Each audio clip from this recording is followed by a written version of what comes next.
Poštovani gledatelji, drage boksačice i boksači, dobrodošli u 21. emisiju Hrvatski boks. Ostanite s nama idućih 30 minuta jer donosimo vam nove zanimljive priče iz hrvatskih ringova.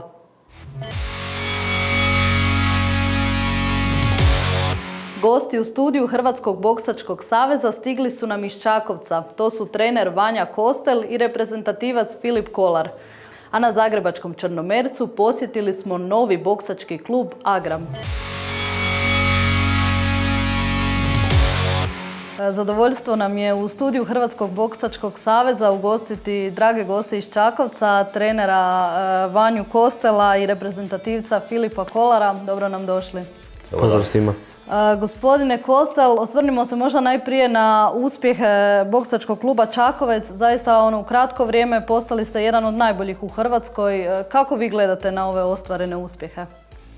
Pa relativno kratko. Mi smo, klub je otvoren u 10. mjesecu 2017. Tako da smo 4 godine, evo sad će biti 5 godina će sad biti. Pa velim, ja sam, kad sam otvorio dvoranu i klub, upravo sam to tak nekak i zamišljao. Jesu neke stvari su se desile poprilično brzo, kao što je priča sa Filipom. Međutim, tu su i ostali boksači koji su relativno brzo stasali. Pa gledajte, treniramo 2 puta dnevno, ja sam tamo trener i meni je to jedini posao, kako se veli, dvorani sam stalno. Tako da radi se i prije podne i poslije podne i na večer, tako da dalo je rezultata taj rad, trud, upornost, htjenje, volja, ljubav, kako to nazvati, dali su rezultate. Prije svega tu sa Filipom, koji isto kad je došao u dvoranu, evo, on sad trenira nešto više od 2 godine, 2,5 godine, gdje je vrlo ubrzo sam vidio njegov potencijal i eto, postaje prvak države u kategoriji od 69, prije nego su se sad ove kategorije mijenjale. I onda je nakon toga ubrzo postao i do 71 kile U22 prvak države. Reprezentativac, eto, nastupi na svjetskom prvenstvu. Ima još puno toga kaj nas čeka, tako da uglavnom prezadovoljni smo trenutnim stanjem i rezultatima. Pa eto, ništa, idemo dalje, ne, još jače. Međimurje slovi kao jedno od najrazvijenijih područja u Hrvatskoj, ali u kontekstu vrhunskog sporta to baš i nije vidljivo. Kakav je status boksa u Čakovcu? Pa, status boksa, evo, mi svoj status gradimo, ne. Gradimo ga iz dana u dan, iz tjedna u tjedan. Nadam se da, jedini smo, ja volim s ovim nogometašima pričati, to nogomet svi. I onda se znamo iz neke zezancije i porječkat oko toga, ne. Pa da, boksački klub Čakovec je u prvoj ligi, ne. Prva boksačka liga. Prošle sezone smo završili ekipno na 3. mjestu Hrvatske boksačke lige, što je od 50 registriranih klubova u državi top, ne, vrh. Filipe, da i vas uključimo u razgovor, postali ste prvi sportaš iz Čakovca koji je nastupio na svjetskom prvenstvu u boksu. Iako ste ispali nekako na startu, vjerujem veliko iskustvo za vas. Kakvi su dojmovi? Pa evo, po meni je to bilo jedno od najljepših dojmova. Što se tiče moje boksačke karijere, to je jedan velika stepenica u mojoj karijeri, pošto sam prvi u Međimurju. I mogu reći da je doživljaj bio odličan. Upoznao sam mnogo ostalih boksača iz druge države, neke kao Lakrus, neke, ne znam, druge Ruse i to, ne. Tako da bilo je jedna velika stepenica u mojoj boksačkoj karijeri. Koliko vam je teško pao taj poraz s obzirom da ste imali dobre šanse uoči meča? Poraz kao poraz uvijek gledam i kad bi bila pobjeda ja uvijek gledam loše strane o tome jer na taj neki način se ja guram više. Bija poraz jednostavno, bija bolji, tečko priznajem i to je to. Trenirali ste i druge sportove, kasno se uključili u boks i jako brzo napredovali. Sada ste potpuno posvećeni boksu ili? Da, kompletno sam posvećen boksu, pošto ja sam krenuo relativno, ajmo reći kasno u boks sa 19 godinama. Makar ja sam bio uvijek u sportu nekim, trenirao sam atletiku, pa sam nogomet trenirao, čak sam probao karate to neki mjesec, dva. Ali u boksu sam se kompletno pronašao i mislim da sam toliko i napredovao u boksu, pošto sam ja puno i trenirao ostale sportove. Ne? Da, stvarno su vas hvalili da ste jedan od boksača kod kojeg se možda vidi i najveći napredak. Koliko vam to znači da se taj trud vidi i prema vani? Koliko vas to motivira? A puno me to motivira, puno me to gura za daljnje uspjehe nekve, da se trudim više, puno meni to znači. Jer bez motivacije jako teško ćete uspjeti u nečemu. Što se tiče samih rezultata, koliko ste zadovoljni prošlom sezonom? Pa sa prošlom sezonom sam jako zadovoljan, poslije sam prvak Hrvatske u kategoriji do 69. Sudjelovao sam u međunarodnim natjecanjima i turnirima i postao sam i prvak u kategoriji do 71 kg, sad na U22. Nadam se da ću ovu titulu obraniti ove godine, to je drugi tjedan. I evo, na svjetskom prvenstvu sam bio to i mogu reći da sam poprilično zadovoljan. Dotakli smo se prošle sezone. Gospodine Kostel, koji su planovi za iduću? Pa ništa, evo sad nas čeka U22 prvenstvo države gdje konkurencija je ove godine baš iznimno jaka. Tu je nekoliko boksača koji sad žele se kvalificirati na europsko prvenstvo, jer bi prvenstvo države trebalo biti neko izborno, kao ko će biti prvak, taj bi išao na europsko prvenstvo koje je za nešto više od mjesec dana u Poreču.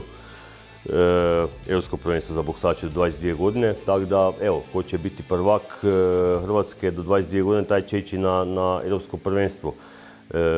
Mi idemo u tom cilju da usvojimo, velim, kao što sam prije rekao, treniramo 2 put dnevno, napredujemo iz svakog treninga i mislim da bi to trebalo biti na kako smo si zacrtali. To nam je sad ta prva neka stepenica koju mislimo preskočiti, a ne gledamo sad dalje do kraja godine. Idemo korak po korak, ovo nam je prvi korak koji moramo ostvariti. Znači pobijediti na prvenstvu države i otići na europsko prvenstvo u Poreču. Na tom državnom prvenstvu nekako predviđanja su da bi Noa Ježek iz zagrebačkog Titan Gima mogao biti možda najopasniji suparnik. Jel se posebno pripremate za njega ili?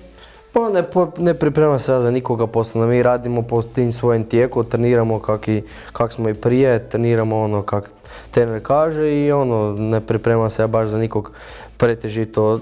Pripremam se ja za svakog manje više. Nije meni bitno sad jedan, ne. Može me i neki drugi iznenaditi. Gospodine Kostel, uspješno vodite boksački klub u Čakovcu. Koliko je to zapravo teško? Koje su neke prepreke najveće na koje nailazite? Pa prepreka ima puno, ne. Sad posložili smo mi financijsku situaciju, tako da je jedno od rijetkih valja koji nemamo problema nekih sa tim. Ali tu vam postoje sad druge stvari. Pošto sam ja praktički tamo, ja sam jedini trener boksački koji sam se bavio s boksom prije toga 25 godina i više, pa imam ta iskustva i iz tog dijela. Tu je, gledajte, vodi se, znači, rekreativci su ovdje, boksački, znači od ekipe od koje živite, jel tako, ne?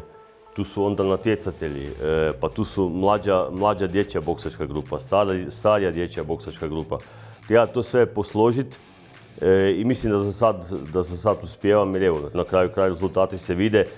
Nije tu samo Filip, imamo i dvojicu, imamo jednu juniorku, viceprvakinju države, imamo juniora viceprvaka države, imali smo prije 2 godine i kadetskog prvaka države, znači svi su oni ponikli u toj našoj boksačkoj školi koju sam zamislio i koju vodim. Eto sad se nam tu pridružuju neki treneri koje polako uhodavamo, tako da ću imat ću pomoć kroz neko vrijeme, neću biti sam. Pa, ali velim, to je moj život, ja sam cijeli u tome i Nema tu, nisu to prepreke, to su sve one slatke brige, kako se veli, ne. Da, i sami ste rekli, bili ste i boksač i hrvatski reprezentativac. Koliko je teško to iskustvo prenijeti na mlade? Pa, teško. Sad teško ili lako, ma nekad je lako iz te perspektive kad mu znate i možete objasniti to iskustvo koje ste prošli, ne. A teško je u onom momentu kad bi trebao predočiti, znači, nekom mladom novom boksaču, kako je to stvarno teško i zahtjevno fizički i psihički, ne. To je najteže prenijeti, jer to ne možeš prenijeti, moraju i oni doći do nekog iskustva da bi onda shvatili cijelu bit toga i odlučili se na kraju krajeva iz nekog prelaska, da li iz kadetskog juniorski staž ili iz juniorskog u seniorski, ili kad jedno, ne znam, seniorski staž imaš pa ne znam, nešto ti pukne pa veliš, Isuse dragi, pa nije to dječja igra, ne, dosta mi je, ne. Sad, teško je sad pričati, svaki pojedinac ima svoje, tako da ko grize, taj za njega ima budućnost. A koliko su ovi Filipovi rezultati, motivacija i ostalima u klubu, jel se osjeti to u atmosferi? Pa je, apsolutno. Filip je tu njihov gazda i svi se povode za njim i svi ga slijede i slušaju i mislim tako to mora i biti. Tako to mora biti, velim, puno znači to što je on postao prvak države. A kako pridobiti mlade da se okušaju u boksu? Jesu li djevojke zainteresirane ili? Pa je, mi čak imamo neke treninge, ne odvajam cure i dečke, mi čak neke treninge imamo gdje je više cura na treningu recimo nego muških. I to se dosta često je to se događa, tako da, pa ne znam kako to reći, vole cure, tam naše Međimurke, vole fight. Filipe, kada si se ti upoznao s boksom, kako je krenula ta ljubav? Pa evo, probao sam, radio sam neke kao male vježbe sa ocem, pošto on bio veliki fanatik u tim borilačkim sportovima. Pa mogao bi se ja to iskušati, napraviti 1-2 meča pa da vidim kako to bude. I sjećam se taj dan dok sam došao kod Vanje, baš sam išao sa ocem i rekli smo da sam ja došao s njim s namjerom da se natječem i da probam to, da vidim kako bi mi išlo. I evo, nakon nekih mjesec i pol sam već imao prve meče i nakon prvog meča sam ja već vidio da mene to leži, da sam ja za to. Osjetio sam taj neki kao onaj poseban adrenalin i od onda sam se zaljubio kompletno u boks. Da, sve se brzo nekako odvilo i evo još za kraj, što se tiče samih tvojih ambicija, planova za dalje. Pa evo, sad je tu europsko prvenstvo, pa je onda još europsko u 5. mjesecu, tu se nadam da ću osvojiti plasman, pa to onda još tu prije državno, za to se mora osvojiti. I ništa, idemo dalje za sve ova natjecanja, za sve ćemo se truditi i gura dalje. Hvala vam na gostovanju, puno sreće na daljnjim natjecanjima i nadamo se da ćemo vas imati ponovno priliku ugostiti nekom drugom prilikom. Pa hvala vam na pozivu i vidimo se.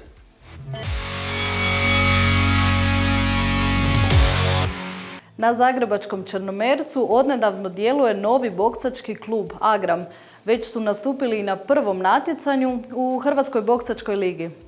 Na zagrebačkom Črnomercu u prostoru kondicijskog centra For All Gym od početka ove godine djeluje novi boksački klub Agram. Boksački klub Agram postoji već mjesec dana pravno. Treniramo u For All Gymu, kondicijski centar na Črnomercu, poznat je pod Stara Ciglana. Tek što su bili registrirani u Hrvatskom boksačkom savezu, već su nastupili na prvom službenom natjecanju. Agramov debi bio je više nego uspješan. U 7. kolu Hrvatske boksačke lige nastupili su sa čak 6 mladih boksača i odmah ostvarili rezultat za svaki respekt. 3 pobjede. Već prvi put smo nastupili na ligi sa 6 boksača, odnijeli smo 3 pobjede i 3 poraza. I treba naglasiti da smo bili u svim dobnim kategorijama. Prve pobjede za boksački klub Agram ostvarili su Albin Lušaj, Petar Pejić i Matej Bijelić. Sada, pošto je trener odlučio osnovati novi klub, odlučio sam početi s njegovim korakom i jako sam zadovoljan sa time. I nastojim trenirati, dolaziti svaki dan na trening i uspjeti što više mogu. Sad sam bio, prije 2 tjedna sam bio u ligi koja se održala na Velosajmu, meč sam dobio. Odlukom sudaca sam dobio i imao sam prije 3 mjeseca isto ligaški meč isto sam dobio i sad nastojim ciljeve poredati na drugim natjecanju. A planiram, iskreno da kažem, planiram ići što više, biti prvak Hrvatske, Europe, kaj će biti sve. Boksački klub Agram uz njih ima i odlične boksače kao što su Bruno Vidiček i Gaj Rukavina. Pa vrlo sam zadovoljan, odlični su uvjeti, treneri isto, uvijek gledaju da napredujemo što više i to je to, ne znam što da više kažem. Pa glavna ambicija je samo boks i samo boks. Nema nekih sad pretjeranih ambicija, tu smo, natječemo se, radimo to, volimo, ekipa je tu, to je prava obitelj, šta da vam drugo kažem, to je najbitnije. Pa, radim u vojsci, pa tako da oni su mi to, malo su mi pomogli, eto, omogućuju mi da idem doma, prijevoz i tako to, pa stignem i na treninge i sve. Agram je pokrenuo mladi trener Ilir Merdža, koji se trenerski ranije brusio u klubovima Kralje Tomislav i Lokomotiva. Nakon dugo godina odlučio sam da bi možda bilo vrijeme da nešto i sam osmislim i da pokrenem. I onda smo došli do ideje, imali smo i mjesto i prostor i bilo nas je dosta članova je bilo, pa smo onda odlučili da pređemo kao samostalni klub. Merdža se je dokazao kvalitetnim radom već u Kralju Tomislavu, čije je mlade boksače vodio do titule prvaka Hrvatske boksačke lige mladih, a s uspjesima je nastavio i u Lokomotivi. Što nam je ovo prva godina u kojoj nastupamo, za početak bi bilo da se oformimo što se tiče da napravimo dobru ekipu koju ćemo pripremiti za sljedeće godine da budu malo na višem nivou. Ovo su većini mojih boksača su prvi mečevi, pa da se skupi neko iskustvo. To su mladi boksači, s vremenom bi onda očekivali malo na više. Za početak bi bilo dovoljno da nastupamo na ligama, da se prijavimo na prvenstvima i da se za nas i vidi i čuje i onda poslije toga možemo na ozbiljne ambicije. Potvrda njegovog odličnog rada s mladima je i to što su za njim iz Lokomotive u novi klub Agram krenuli boksači koje je trenirao, a primjetna je i odlična, poticajna i obiteljska atmosfera koja vlada na treninzima Agrama u For All Gymu. Pa već sada treniram od nekoliko godina dana praktički. Odlučio sam se iskreno, ne znam, zanimljivo mi je to bilo jednostavno. Nikad nisam ništa tako trenirao, ništa karate ni ništa tako, jer nam je boks bio baš zanimljiv, pa sam se odlučio onda na boks zapravo. Treninzi se sviđaju jako zato što nemamo grupe za, ne znam, mlađu djecu i malo se arije, nego imamo, svi mogu trenirati. Znači može moj prijatelj od 23 godine, može on tu doći i trenirati s nama potpuno. Ali onda naravno idemo malo u grupe, nećemo, ne znam, boksat se sa nekim 100 puta veći od nas.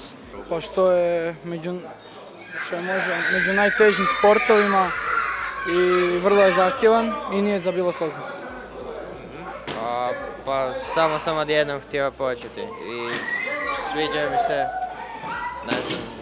Bavim se boksom zadnjih 7 godina, pronašao sam se u toj vještini.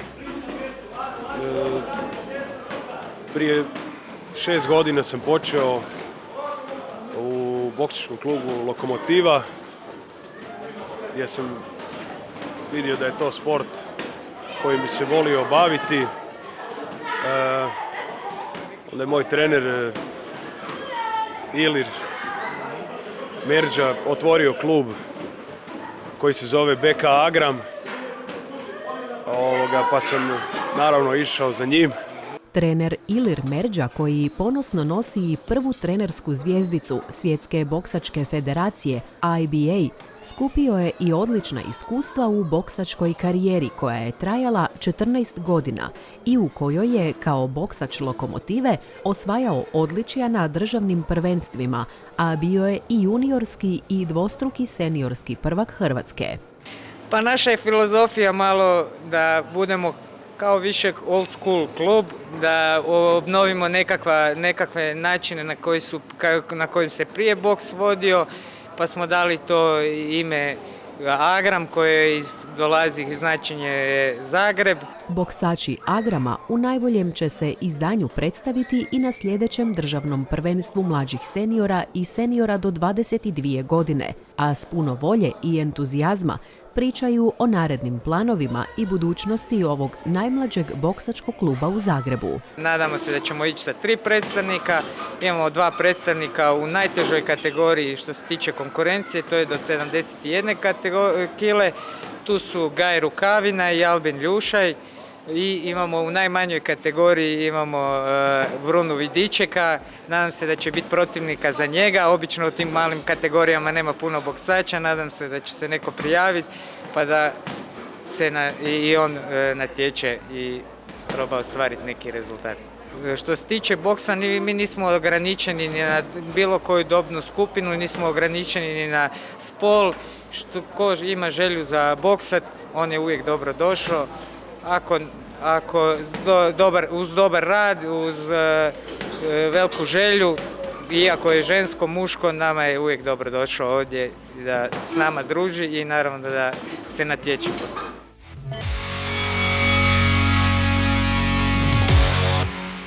Slavljenička je godina za boksački klub Marjan iz Splita. 25 godina u ringu nije malo, dapače, kroz sve te godine klub iz Južne Dalmacije ostvario je značajne rezultate. Osim rezultata na državnoj razini, boksali su svjetsku ligu, sudjelovali na europskim i svjetskim prvenstvima, boksali na čak 3 kontinenta, osvajali međunarodne turnire visoke A kategorije. Što se tiče uspjeha kluba, dvostruki smo osvajači Hrvatske boksačke lige, jedini smo klub iz Južne Dalmacije kojem je to pošlo za rukom i to ne samo jedan put, već 2 put. Nadalje, trostruki smo viceprvaci Hrvatske boksačke lige. U 9 godina održavanja Hrvatske boksačke lige 6 puta smo se našli na postolju. Nadalje, osvojili smo preko 150 medalja na državnim prvenstvima u svim uzrasnim kategorijama. Nastupali smo na međunarodnim turnirima A kategorije, osvajali borbe, na primjer prve europske igre 2015. godine u Baku, 5. mjesto na svjetskom juniorskom prvenstvu u Armeniji.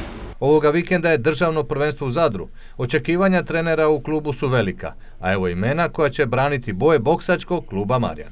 Vodit ćemo u super teškoj, znači plus 92 kila, Kristijan Starčević, u 86 kila Lovrić Ivan, u 75 kila Lovrić Josip. To su seniori, znači, a od mlađih seniora ćemo voditi Damira Polića, Stipađu Stipu i Tomić Lovru. Što možemo od žena, još bih samo nadopunio, znači od žena će biti Maja Šarić, koja je inače reprezentativka, ona će u seniorima nastupiti, i Lorena Barbir. Boks ovdje ne treniraju samo natjecatelji. Kroz sve ove godine u klubu su trenirali i brojni rekreativci. Boksački klub Marjan ove godine slavi 25 godina postojanja. Imamo grupu također rekreativni, što se kaže, od 7 do 77 godina. I ovim putem bi se htio zahvaliti što su naši vjerni članovi. Još bih htio reći za naše boksače koji se stvarno bore i svaka im čast uz posao, uz školu, sve to poniti uz jako težak sport ko što je boks. A evo i boksača, redom dobrih momaka koji su odlučili svoj život posvetiti boksu. Nekima je cilj biti dobar boksač, drugima pak dobar trener. Predstavimo najprije braću Lovrić. Josip Lovrić je jedan od istaknutih boksača boksačkog kluba Marjan. Kakva su tvoja očekivanja prije državnog prvenstva u Zadru? Moja očekivanja su visoka, očekujem medalju, ko Bog da zlatnu. Uložio sam mnogo truda i vremena u sve ovo i ja se nadam da će ko Bog da biti sve kao treba. Državno prvenstvo je i prilika za odlazak na europsko prvenstvo u Poreč. Da, sjajna prilika za odlazak u Poreć na Europsko prvenstvo do 22 godine, na kojem će biti najbolji europski boksači i ja se nadam da ću tamo i završiti. Tvoji dosadašnji uspjesi? Dvije brončane medalje, jedna sa juniorskog prvenstva Hrvatske, jedna sa mlađe seniorskog i nastup dva puta sam nastupao u reprezentaciji. I brončana medalja na prvenstvu Hrvatske do 22 godine prošle godine. Ivan Lovrić ima 21 godinu, još jedan boksač Marjana koji putuje na državno prvenstvo u Zadar. Tvoje očekivanja? Moja očekivanja su vrlo visoka. Puno sam uložio u ovaj sport, puno vremena i odricanja. Nadam se medalji te uspjehu na Europskom prvenstvu u Poreču. Koji su tvoji najveći konkurenti u tvojoj kategoriji? Pa Vito Košar, prošlogodišnji prvak, koji me prekinuo u prvoj rundi na prošlogodišnjem prvenstvu, te ostali momci koji su izuzetno spremni i nadaju se uspjehu i medalji. Ja sam Stipe Stipanđija, boks treniram već godinu dana u boks klub Marjan i evo. Imaš već neke rezultate? Pa imam 2 meča, prvi pobjeda tehnički nokaut, a drugi nažalost izgubljen. Je li ti teško trenirati boks? Pa nije teško, puno se trudimo i očekujemo rezultate. Neki tvoj plan u budućnosti? Pa naravno, moj plan je državna medalja, to je za početak, a ostalo šta bude, bude. Damir Pulić je jedan od mlađih u boksačkom klubu Marjan, ima samo 16 godina. Koliko ti već treniraš? Treniram nekih godinu dana. I jesu li tvoja očekivanja do sada ispunjena? Jesu, radi se u klubu, trenira se i to je to. Je li težak boks kao sport? Pa je, jedan od težih. Imaš neki cilj u životu vezano za ovaj sport? A trenira se pa će vidjeti šta bude. Karlo Gejć je senior u boksačkom klubu Marjan. Koliko već dugo treniraš? Treniram već 4 godine. Nisam toliko aktivan kao i drugi jer istovremeno balansiran i posao i faks, tako da ne stigne se toliko natjecati. Je li bilo bal mečeva? Je, 5. I kako su prošli? Jedan izgubljen, drugi su pobjeđeni. Čestitam. Neka očekivanja u budućnosti, nastupi? Nastupi, evo sad se spremam za prvenstvo Hrvatske u seniorima, to je u 4. mjesec, a očekivanja su postati trener jednog dana. Neki veliki uspjeh u boksu možda? Više trenerski nego boksački. Među ovim momcima je i jedno ime, Alen Tulumović, a svi zajedno čine dobru ekipu s kojom će na državnom prvenstvu u Zadru nastupiti boksački klub Marjan. Vjerujemo poslije toga imati svoje predstavnike za mlade boksače na Europskom prvenstvu u Poreču u mjesecu ožujku ove godine.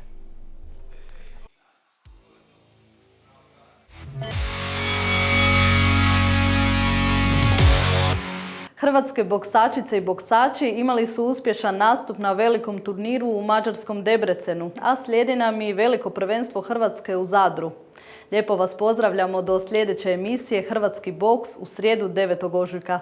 Do tad pratite nas na web portalu Hrvatskog boksačkog saveza i Facebook stranici Croatian Boxing Federation.